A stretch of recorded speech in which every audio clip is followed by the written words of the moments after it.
Hello, everybody, and welcome to Econometrics, Econ 6550, which I like to call Econometrics for Data Science, which hopefully is the class that you're expecting to be into.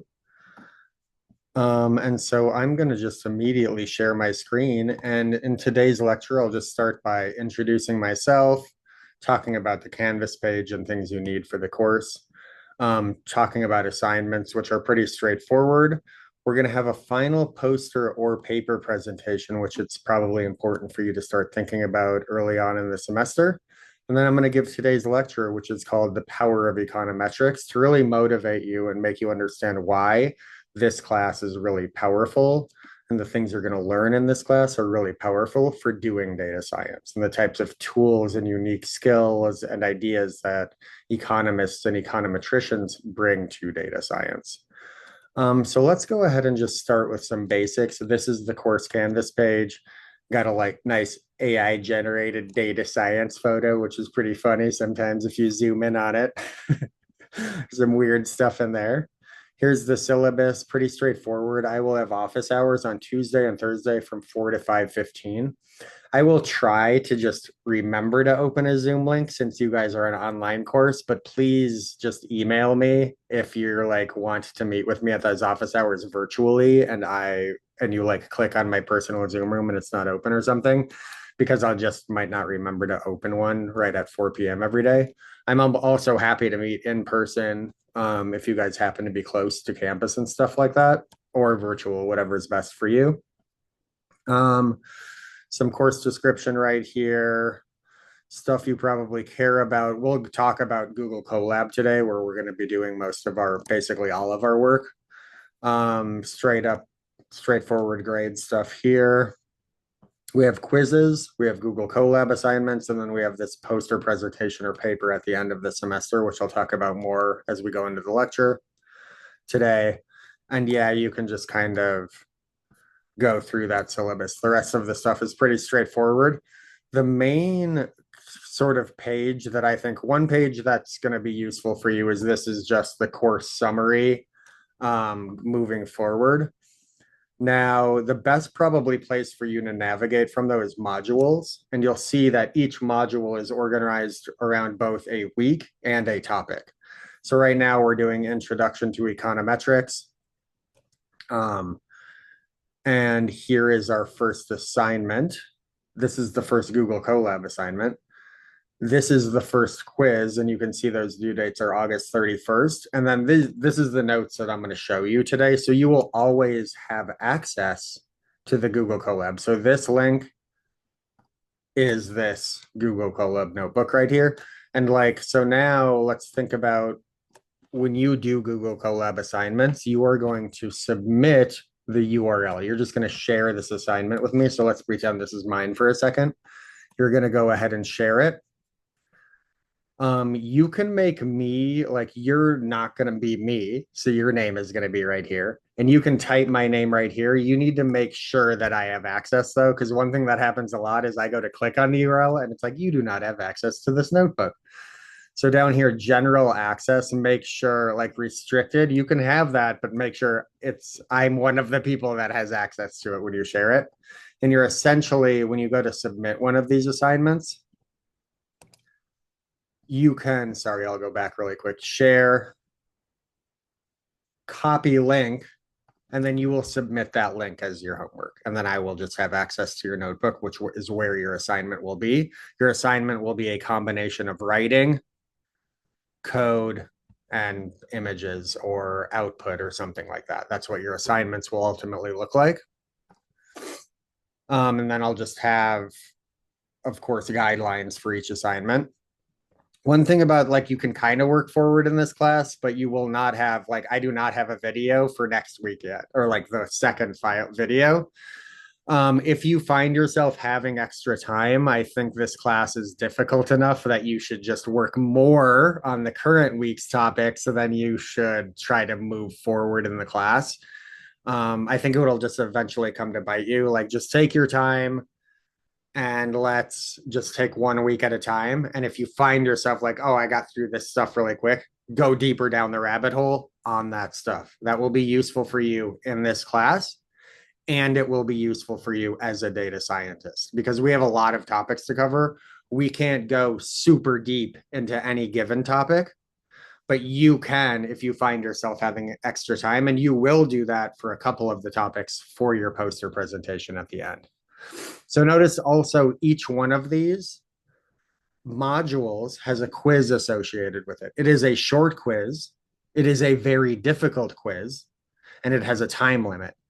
So you're going to essentially want to make sure you have a pretty good understanding of the topics that are happening before you go ahead and take that quiz.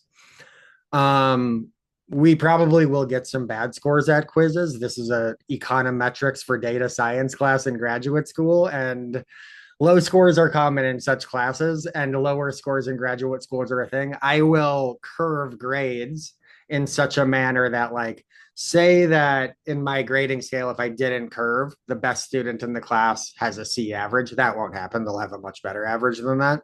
But that C would be curved up to an A. Like the person who has the highest score in this class at the end of the semester will have an A. They will not necessarily be the only person with an A either. I'm not saying that everybody could get one. Um, I'm just saying don't freak out if you like see low scores, because that's probably if you got a very low score. I mean, it could be because you were unprepared. Don't get me wrong, but if like, and I'll talk about that in videos or in announcements. If there's like an average low score, I'll make you aware of that. Look, this will get curved out, so don't worry. Another thing that I just mentioned is announcements. I will use announcements to communicate with you. There's one here now. I might update this a tiny bit because I'm making this video before the class is open, but that's an important one. It's telling you a lot of the same stuff I'm already telling you in this video about navigating the class. Finally, let's go down here. There's a module that is not like a learning module, but it's called poster presentation. First thing I'm going to make you aware of, these dates might change because the poster we're going to present at the Research and Engagement Symposium. That is option 1 for the final project. I'm going to tell you now that is the better option for you because you only have to make a poster presentation. Basically what happens is you do a poster presentation. I come and chat with you about your poster. I'll see your poster before that time too, and I'll assess both your poster and the presentation that we talk about. Your other option is a paper. That is definitely the plan B option. I've never had somebody take that option. I will be a more hardcore grader in that option just because of the way AI is working now. It's just more difficult to assess those types of things. If we can have a poster presentation, you and I can talk about your project, and that helps a lot with assessment. So unless there are some circumstances that completely block your ability to do the poster presentation on whatever date. So this date, as again, is going to be a little bit weird. I will send announcements about that, and you need to be paying attention to those to make arrangements to be able to come to campus on that day. It will be in November sometime for the poster presentation. Now, if you absolutely can't do that, let me know as soon as possible, and you will do the paper version of the final project. Okay. So I think that is the main stuff that I wanted to talk about here. I did mention AI briefly right now. I am actually happy for you to use AI for coding, as I and probably the vast majority of people that are doing coding nowadays use it in some capacity because it makes your life a lot easier. Some of the code in this, like AI, unless you have really good AI, is not going to be good enough just to like do this for you in one shot. You're going to have to massage it. So be aware of that. What I'm also very not okay with, like I mentioned, you will have writing, code, and output in your. I want you to do the writing. I'm okay with you doing the writing with AI. Hey, I'm a bad writer. This is what I want to write. My ideas, my thoughts. You're going to help me write that. That's okay, and that actually leads to great writing often. What leads to really bad, all grammatically perfect, but really bad writing is write this for me, period, with no details. There's no input from the human. And that's horrible for you because that means that you have no value in the market at that point when AI, a free version or a $20 a month version of AI can do that for you. That's a problem. because I assume you want to make more than $20 per month after this process. So I want you to really use AI and get used to that. Get used to, what am I doing? What is AI doing? Because all of us need to start getting used to that more, because the world is changing quickly, especially around data science, programming, coding type things. Please don't hesitate to reach out to me with questions, and you will have an opportunity to ask me questions, because one other assignment that I wanted to mention to you that I can't see now for some reason. Okay, beginning of semester meeting right here. So you'll see this assignment. That's going to be due.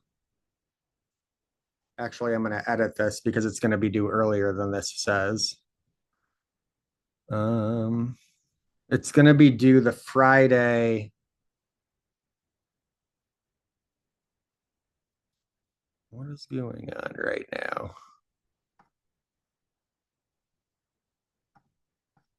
Sorry, I shouldn't be doing it. Anyway, this is going to be due the Friday. I'm going to fix this after this video because I don't want to waste your time. This is going to be due on the very first Friday of class. I'm going to send you this video on a Monday, August 25th. Is when you'll have access to this video. I don't know when you're watching it. Hopefully you're going to watch it by the 29th, because this is when that assignment is going to be due. You don't have to meet with me by the 29th. You need to send me an email setting up a meeting with me. This is going to be like a 15-minute minimum. We can be longer than that if you want to chat more or have questions stuff. It can go up to an hour if you wanted to. It will be a minimum 15-minute meeting, totally casual. You and I meeting, you asking any questions that you might be having right now, or additional questions. I want to know what skills you're coming in with and what your goals are, both in the class and through the program. So that's why we're setting up that meeting.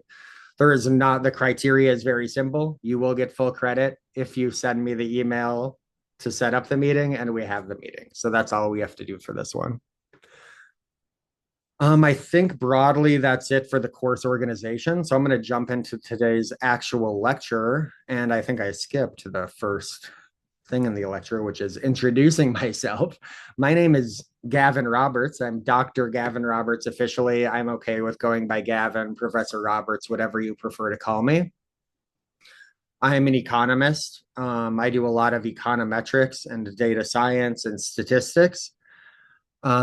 Before I was a professor, I was an energy analyst, and I used a lot of the tools during that job that I'm going to show you in this class. And I continue to use many of these tools today. I do a lot of consulting work that is highly valuable, and I use many of the tools that I'm going to show you in this class for that type of consulting work. As we will see, a big thing, like econometricians and economists care a lot more about things like intuition, interpretation, making sure we know exactly what's going on under the hood. That is one differentiating factor, I'd say, than a lot of different trends in statistics and data science, where it's more like we have so much data, we have so much power that I don't really care about the intuition because I can get a good answer anyway. Econometrics is not like that at all. And I'm going to show you today an example of an issue with that type of reasoning and why I think you'll see a lot of value in econometrics and the reasoning that economists bring to data science.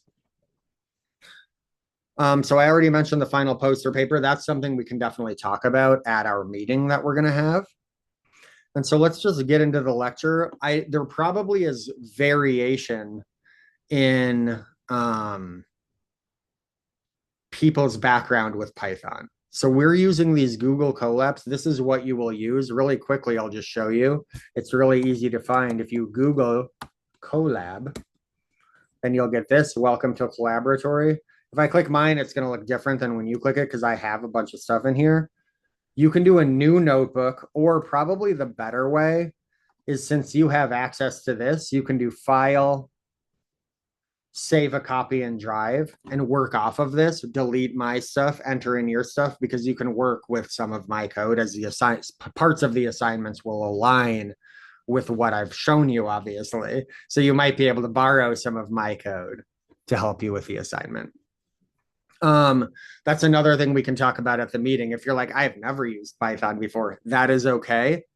So again, I will give you these, and then I'm happy to help you, meet with you, get you through Python to the extent necessary. On the other hand, some of you probably have much more experience with Python than me. Every time I've taught this class, both of those things are true, and that's totally fine. Um, that's cool if you have a lot of Python experience, because then you can really embrace the intuition and econometric side, because you have to worry less about catching up on the Python. But again, either case is fine. So let's get into today's lecture. So I'm going to just talk to you and motivate you. And this lecture is called The Power of Econometrics. And because it's totally possible that some of you have never taken an economics class, I'm going to also teach you some basic economics. And that's going to really help you understand the power of econometrics, because in econometrics, we often start at theoretical models without data. And then we ask, what are the implications of this model for data? And that's what we're going to do today. So, one of the key things in economics, a word you've probably heard before, even if you've not taken economics, is demand. Demand refers to the quantity of a good or service that consumers are willing or able to purchase at different prices. The law of demand basically says that regardless of the commodity, although there are some special cases, when the price of a good or service increases, consumers will buy less of it because they are less willing to buy goods that have higher prices, and they are less able to buy goods that have higher prices. So, of course, we could represent this very simple idea with a downward sloping curve. Now, demand curves do not need to be linear the way that this demand curve is, although in terms of teaching and modeling, we all often assume they are linear because maybe we're working with a small enough region. Like if we're only working with this area of the curve and it's very nonlinear, it might be okay even then to assume that it's linear. But it does not have to be. There's many cases of people assuming nonlinear demand curves as well. In lessons like this, I almost always assume linear, and you'll see that assuming this thing is nonlinear is not necessarily useful for today's lesson. So just getting into some very simple Python code. So I need to create one of my variables. I'm going to do quantity because annoyingly sometimes, but there's good reasons for this. We put the quantity, even though we talk about quantity as if it's the dependent variable, we always put it on the x-axis.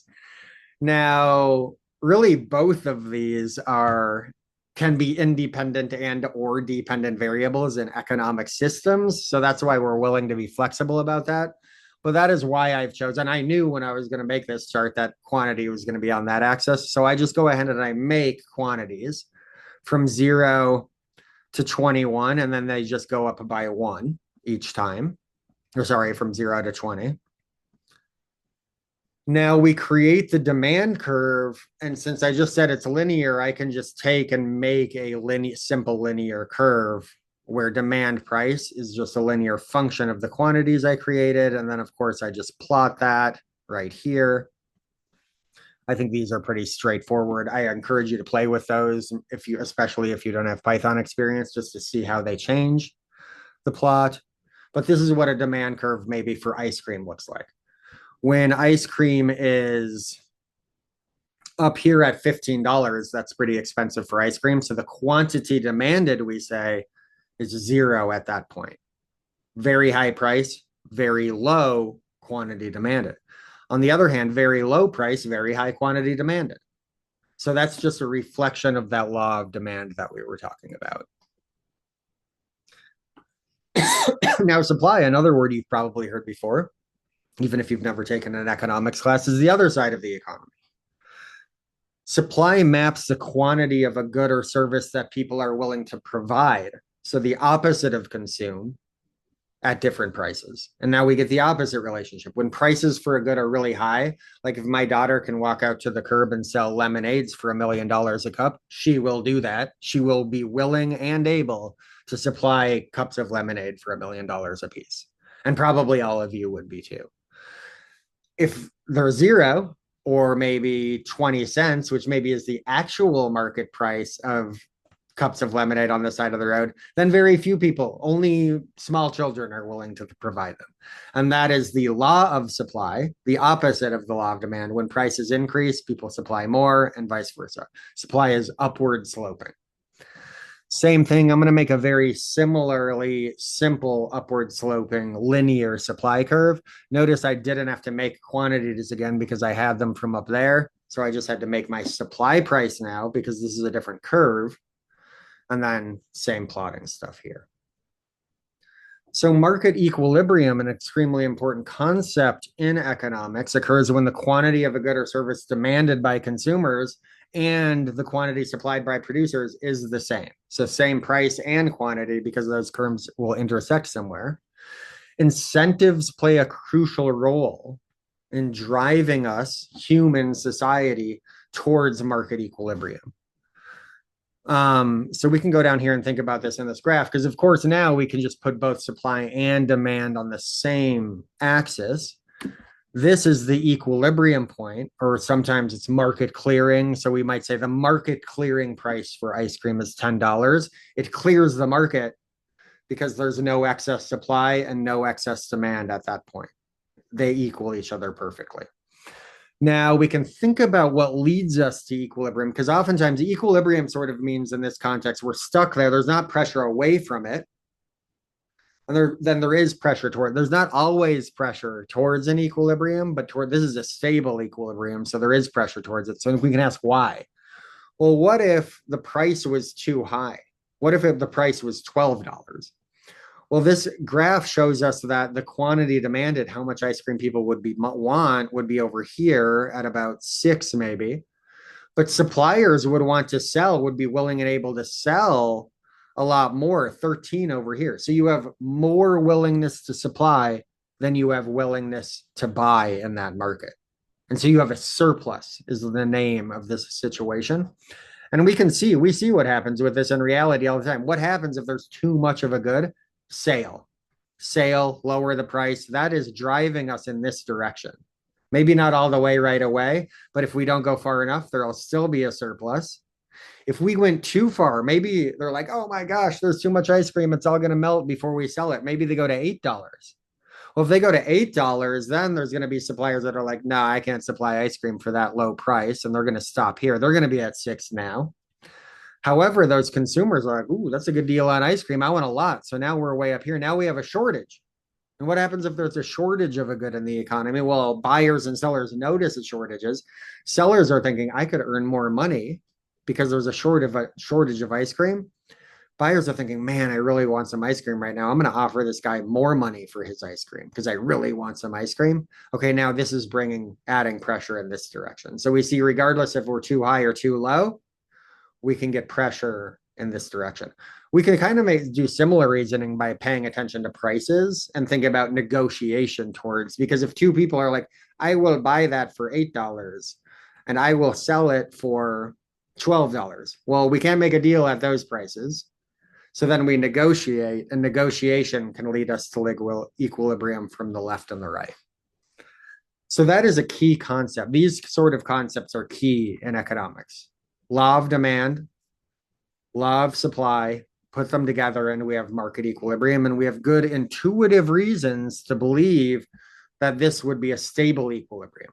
Now, many students think here like, oh, economists always think markets are equilibrium. That is not what we said. We said if we're out of equilibrium, there should be pressure towards equilibrium and vice versa. And not vice versa. If we're out of equilibrium, there should be pressure towards equilibrium. I don't even know what the vice versa of that is, but ignore that part of it. So that a very common mistake. Prices are always in equilibrium. Now, prices are probably in equilibrium a lot, especially at instance and time. For example, stock prices. Let's look at a stock price. Let's look at NVIDIA because it's all crazy. Like, this is crazy. You could never say that NVIDIA stock is equilibrium because it's super volatile. It's changing all the time. So how can we say it's equilibrium? Well, we can say it's possibly an equilibrium because guess what? Demand curves and supply curves shift around. If NVIDIA CEO comes out and say, hey, we made $1 trillion more than you thought we were going to make, the demand for NVIDIA stock is going to go up as a result of that. And then the price of NVIDIA stock is going to go up. So this is not evidence on its own that we're not at equilibrium. It could be evidence that we're trying to find equilibrium and that equilibrium is stable, or it could be evidence that we're always in equilibrium and the equilibrium is always changing, which are basically opposite conclusions. So already we see here's some data, and we could right now we've narrowed nothing. We've not narrowed from the question are we always or never equilibrium? This data cannot help us with that question at all. And that's sort of a hint at that type of reasoning that differentiates econometricians from a lot of other data scientists. So now that's what we're going to get into. What causes this equilibrium to move around? Well, one thing that causes it to move around are demand shifts, when the demand curve shifts. So a demand shift occurs when the quantity demanded of a good or of service at any price level, when the quantity demanded of a good or service changes at any given price level. So maybe before at $8, they wanted about 13, but all of a sudden there's a heat wave. Everybody wants ice cream. And now at $8, the new shifted demand curve maybe ends up out here. And then that's going to be true at other points too, if it's a parallel shift, which it doesn't have to be. But for lessons like this, we usually assume it's a parallel shift. Completely fine for you not to do that, especially when you start thinking about things like projects. That could be interesting. But this is what that might look like. So now at this price, for example, at $12, before we only had 6, but now we bounced out way up almost about 12. So almost doubled the quantity demanded at that price. And this could be something like a heat wave leads demand to be higher at any given price for ice cream. And here's a list of other general things that might change it. So if people are richer, more income, maybe they like more ice cream. Maybe they eat less ice cream because maybe they become more health conscious.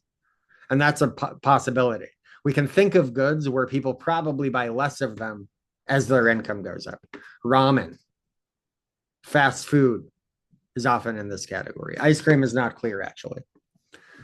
Consumer preferences. If all of a sudden the government comes and says, hey, ice cream kills 50 million people a year, then we might be getting the opposite. Like this was the original demand curve. This is the new demand curve. So we can shift in either direction.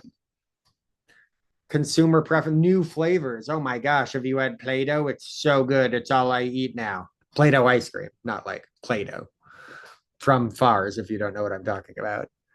So consumer preferences can shift demand in either direction. Bell bottoms. Enough said. Price of related goods, complements and substitutes. So if car tires, all of a sudden, if rubber trees go extinct and car tires are $100,000 a piece, the price of cars will actually crash because demand for cars is going to go way down because people are like, I don't want a car because I'm going to have to pay $100,000 a piece for tires. And so that would be a shift like from here down to here. And when I say the car prices will crash, notice what happens. Our equilibrium price, our market clearing price where we were driving towards is lower now. If we go from here to here, if we go from here to here, our equilibrium price is higher now. So these are all types of things. These are the things that lead to changes in markets and could lead us to be in many different equilibriums really quickly when markets are constantly responding to information. Expectations about future prices. Let's bring up that NVIDIA thing. I mean, how often are expectations about future stock prices for NVIDIA changing? Constantly. Because there's millions and millions of people all around the world analyzing NVIDIA's business.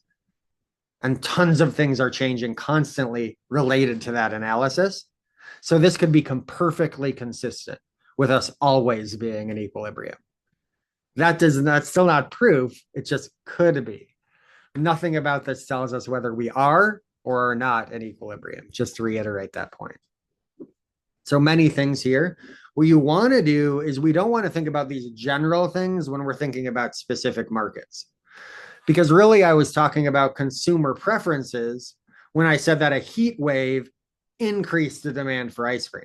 People had a higher preference for ice cream in that case. But I want to talk about the heat wave because that's specific and meaningful in that example. So if you ever are talking about these things, you want to be very specific and not use too big of, it's okay to use generalizations when we're talking about general things that shift demand or supply, which we'll talk about in a second. If you're talking about a specific market, it's much better to be very specific. You come off as more intelligent, more rigorous, more engaged. So always keep that in mind. You want to be detail oriented in data science. So this is a general list. You can map these items to very specific things about certain markets. So this is what would happen if those things, an example of what might happen if those things change. Supply can shift too. A supply shift occurs when the quantity supplied of a good or service changes at every price level, resulting in a new supply curve. So general determinants of supply are input prices. If all of a sudden there's a new minimum wage, double the minimum wage, input prices for fast food are higher. And the supply curve in that case is going to shift in towards the origin because I'm going to need a higher price for the same quantity, or I'm going to give you less quantity at the same price. So all of these number of producers, if there's more fast food restaurants in a market, supply will be higher in that market. So that's going to shift the supply curve out away from the origin. Again, expectations of future prices. If I expect oil prices to be twice as high tomorrow as today, today's supply is going to go down because I'm not going to sell my oil today. Tomorrow's supply is going to go up because I'm going to sell my price of oil. Notice that will actually lead to the today's price and tomorrow's price getting closer together. That type of speculation is really good to dampen price volatility, which is important to think about because if you ask a politician, where does price volatility come from? They'll probably say speculators. And that's literally opposite of the truth, the literal opposite of the truth. And you should be able to reason that to yourself now that you know about shifting supply. And what the example I just gave.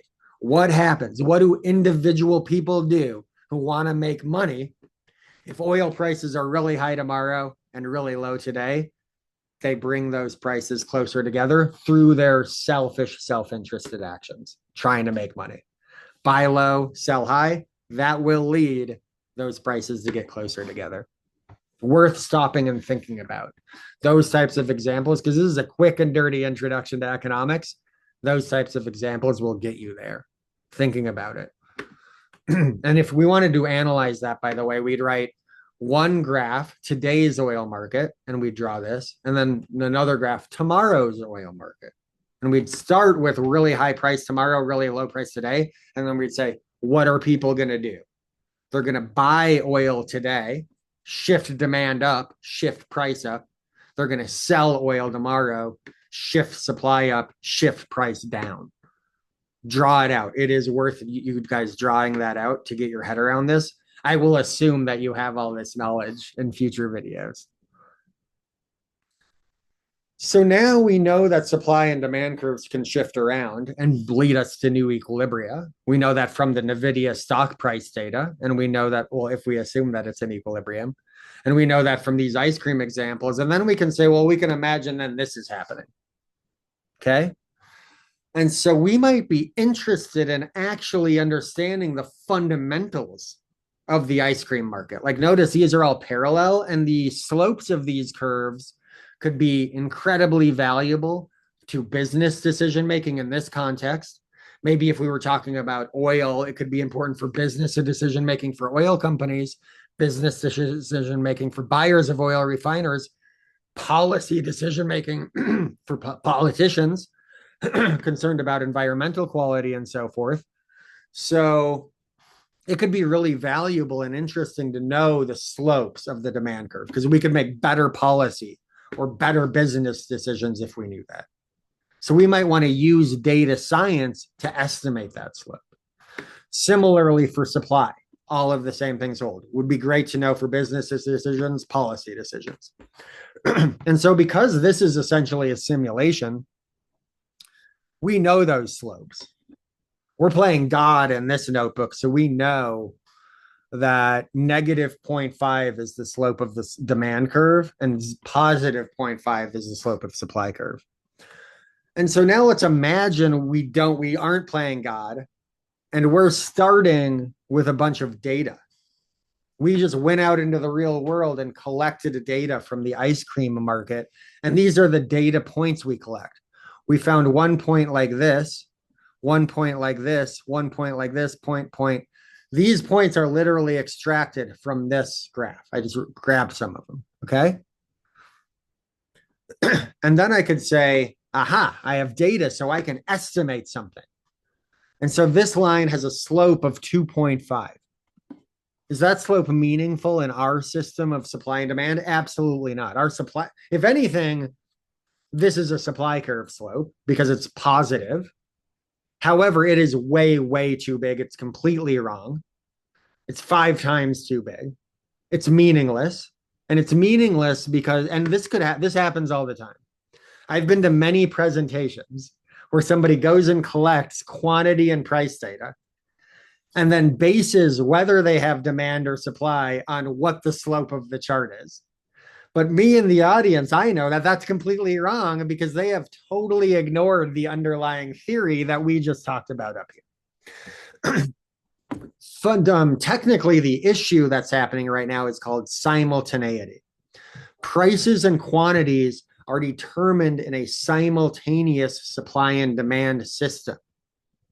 If we want to estimate parameters associated with that system, we are going to have to be a lot smarter about our analysis than just collecting data and drawing a line through it. Collecting more data points would not have fixed this issue for us. Many people might mistakenly say, oh, I just need more data, big data, because then I can get whatever I need. Absolutely not. More data will not fix this problem for you. So let's think about what would fix this problem for us. So that's really where the value of econometrics and data science comes from, because this simultaneity problem can show up it shows up in supply and demand, and it's easy to see it in supply and demand. That's why I'm using that. And it gives you a nice introduction to the bread and butter of economics, which is supply and demand. But it shows up all over the place: healthcare economics and policy, political science, public opinion and political decisions. Public opinion changes political decisions. Political decisions change public opinion. That's a simultaneity issue. And endogeneity is a more encompassing word for those. And I'll bring those up again, so don't worry about latching onto those terms quite yet. Marketing, finance, predator and prey dynamics are really interested. How many zebras and how many lions are there? That's determined simultaneously. And you can get different weird answers because of that simultaneous determination. Can you think of any others? Thinking about this now would be great because these types of things would be excellent for that project at the end of the year. So now I'm going to just do a bigger version of the simulation to show you what's going on and give you a hint. We're not going to go into the rabbit hole of the solution today, but we will later. I'm going to just show you the intuitive solution to this problem so that you have an intuitive understanding of how we solve this. And then I'll also tell you, like, when we actually go out into the real world and confront this problem, how do we implement this intuitive solution? So I'm just going to do another simulation here. So we're going to have just true parameters of supply and demand. So similarly, like now my demand slope is going to be -2 for this simulation. My supply slope is going to be 1.5. So then and my goal, we're going to pretend our goal is we don't see this. We simulate a supply and demand system. And then our goal is going to be to estimate the slope of the demand curve. Okay. So then we're going to have these random shocks. So remember, these shocks are like the shifts, and we're going to just assume they're random. And we have them for demand and we have them for supply. Okay. So then we simulate equilibrium quantities and prices. So basically we can just show, given these parameters, that we can get quantities and prices. We can solve that system in this way. Notice that quantities and prices are just functions of these parameters up here. And now, and you can also see the errors in here. Here's our supply errors, here's our demand errors. And I guess both of them are showing up in there.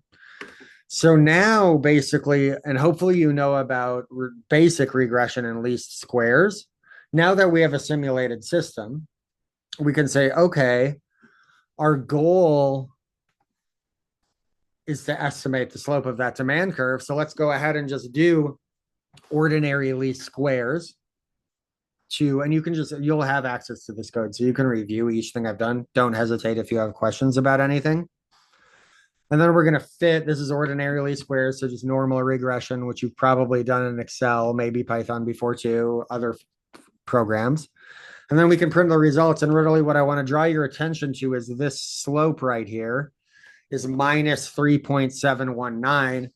Not only is that not the demand slope, it is not any of the parameters of our simulation, because now what we know is that we should not necessarily expect to be getting the demand slope from this or the supply slope. I mean, we know already from the above that this is going to be wrong. But even seeing that it's a negative, it's kind of like we got lucky that we got a negative number when we were said, then when we said we were interested in demand, because really that just happens to be that those shifts that we made in the background happened to lead to price and quantity being negative correlated in the data, but that has nothing to do with the slope of the demand curve. And it's worth stopping and thinking about what I just said carefully. So now we see that this is wrong. Just like above, we got a slope that doesn't make sense. We're really just doing this on a bigger scale now. So now let's think about a solution. Let's go back up here and say, well, notice if we look at this chart, no, where to go? So this one. Notice if you look at this chart, what if only demand shifted and supply, or sorry, I'm going to say it the other way. What if only supply shifted and demand never shifted? Okay, for example, what if this was the demand curve and that never changed and only supply shifted? Then we'd have this point in our data. We'd have this point in our data. We'd have this point, this point, this point. Whoa, all of those points are on the same demand curve. So if those were our points, we would get the right slope. So if we can go down here and think of a way, oh, well, what if I only shifted supply in this data? Well, then I wouldn't be having this issue of simultaneity where both things are changing all the time. And because I'm the god of this simulation, I know when demand and supply are shifting. So I could go down here and I can get rid of data where demand epsilon d is shifting too much. Okay.